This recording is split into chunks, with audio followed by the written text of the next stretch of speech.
Indie Comics Deep Dive with Mona and Sam. All right, everybody, welcome to Indie Comics Deep Dive with Mona and Sam. Hey, everyone. I am pumped for this deep dive because we're partnering with Lenovations Press to take a look at this really interesting project called Multimensions. Oh, yeah, this is going to be fun. Yeah, so Multimensions, if you're not familiar, it's from the mind of legendary creator Don Simpson. Right.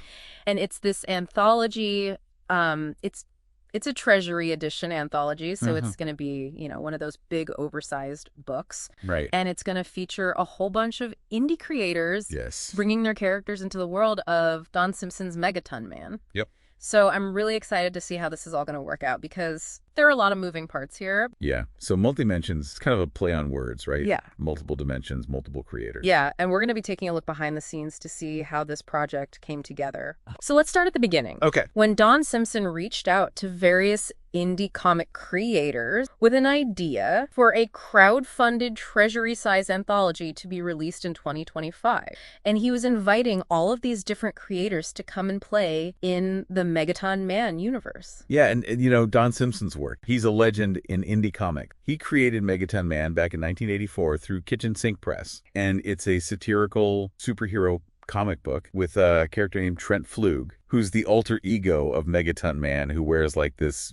blue suit and giant M on his chest, kind of a play on all those overblown Silver Age superheroes. Yeah, he's just big and beefy. Yeah, very distinctive art style. But, he went on to work for Marvel, DC, Image Fantagraphics, like a who's who of comic book companies. But he's always been a champion of creator-owned work. And so this idea of multi-mentions really kind of comes out of that. So one of the people he reaches out to is Len Mihalovich of Lenovations Press. So for people who don't know about Lenovations Press, tell us a little bit about them. They started back in 2014. Their main series is called Section 12, and it's about a top-secret government project involving superpowered individuals. Okay. But they also do other titles, like The Adventures of Tracksuit Man, Fantastic FanBoys Adventures. They have a motto, comics done for fun, which is really indicative of, their approach to things. Yeah. They want to have fun with the medium. So Len and Don actually have a bit of a history. Years prior to this, Len had reached out to Don for an illustration. Oh, really? Combining Section 12 and Megaton Man. And Don, being the satirist that he is, sent back this image of Megaton Man holding a Section 12 logo T-shirt, very much a parody. Okay. But Len loved it and published it in Section 12, flashback number 4. Oh, wow. As kind of this unofficial crossover. So that was kind of their connection. So when Len gets this invitation from Don to contribute to Multimensions, he's a little hesitant at first. He's really busy working on a Section 12 miniseries called the Antarctic Special, which ironically is a 3-issue miniseries crossing over with Tomorrow Girl from Antarctic Press and exploring alternate universe. Oh, so he's already kind of in that headspace. Exactly. Wow. So he's like, I don't know if I have time for this. But then he and Phil Biller wrapped the Antarctic miniseries in early October. And they're like, well, you know what? We got a little bit of time. So they decide to contribute. Yeah, so Len was a little intimidated about writing in Don Simpson style. Yeah. Don's very distinctive, very witty, very satirical. And Len, he's a great writer, but he's got his own style. So he's like, how do I fit into this? But then inspiration struck. Okay. They had just come back from a convention in Utica, New York, and they had all these funny stories. Oh, yeah. You always come back from cons with stories, especially those smaller ones. They're just like a different beast. Yeah. Yeah. Like the big ones are fun. Yeah. But the small ones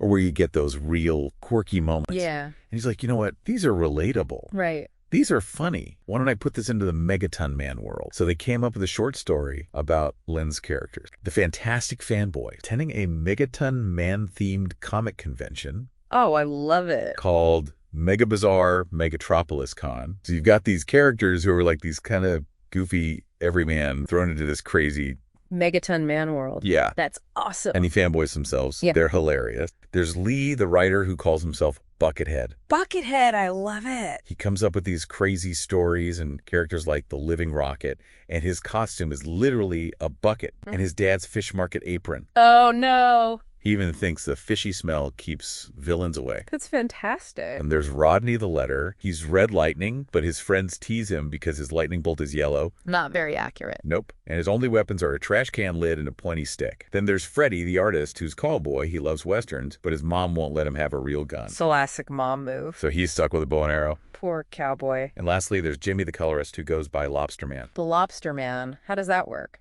He's obsessed with bright colors and thinks he can turn red like a lobster when in danger. But that's not how lobsters work. Nope, but he's convinced. Bless his heart. So they're this really fun group of characters. Yeah, they sound like a lot of fun. And in addition to that, they have another character called the Living Rocket. Yeah, he's this all-American football star named Adam Venture, who gets this space-age rocket pack from Professor Helmut von Zoot, which allows him to fly really fast and be a battering ram.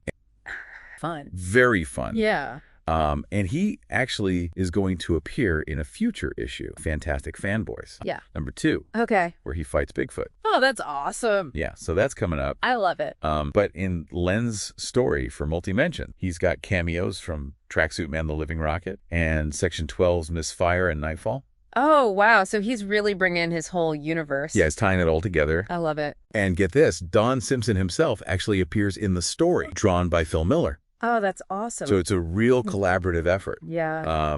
And Don loved the script. He and Len worked together on the final draft. Oh, nice. And then Phil Miller did the artwork. Right. Bruno Costa did the colors. Okay. And Ted Sikora did the lettering. It's a real team effort. I love it. Yeah. And Len's put some Easter eggs in there. A lot of the events that happen in the story are based on things that actually happened to Len. Oh, really? Or that he witnessed at convention. I love that. And of course, the cameos are all Len's characters. So it's all tied together. So how can people get their hands on this book? Well, it's called Megaton Man Multimensions. Okay. It's a huge format printed comic. Yeah. It's a treasury edition with more than 70 different segments. Wow. Of short stories, pinups, creative experiments. Okay. From over 60 indie creators. Wow. All set in the Megaton Man universe. That is a lot of creators. It's a massive undertaking. Some of the other creators involved. Yeah. Oh, man, there's so many people. Bill Morrison, who's known for his work on the Simpsons comics. And Trish Ellis, who created the upcoming series Bomber Babe. Oh, cool. Matt Feasel, who does Amazing Cynical Man. Okay. Stephen Bissett, who's known for his work on Swamp Thing. And even Captain Action Enterprises getting in on the action. That's awesome. So there's a real variety of talent in this book. It sounds amazing. Yeah. And the only way to get it is through a crowdfunding campaign. On Kickstarter. It launches in mid-April 2025. All right, so mark your calendars. Yeah. Mid-April 2025. And it's presented by Cosmic Lion Productions. Okay. So you got to become a backer to get a copy. Right.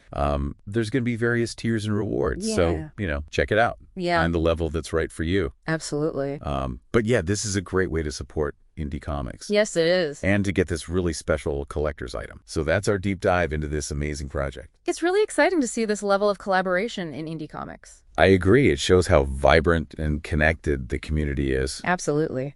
And we hope this gave you a good look at the Multimensions project and how it all came together. Yeah. So we have a link to the crowdfunding project in the show notes. Yes, please support these talented creators by backing the crowdfunding campaign. And experience this unique collaboration firsthand. It really shows the power of community and how indie creators can achieve great things together. It makes you wonder what other possibilities are out there for indie storytelling when you have so many creative minds working together. Definitely something to think about. See you next time.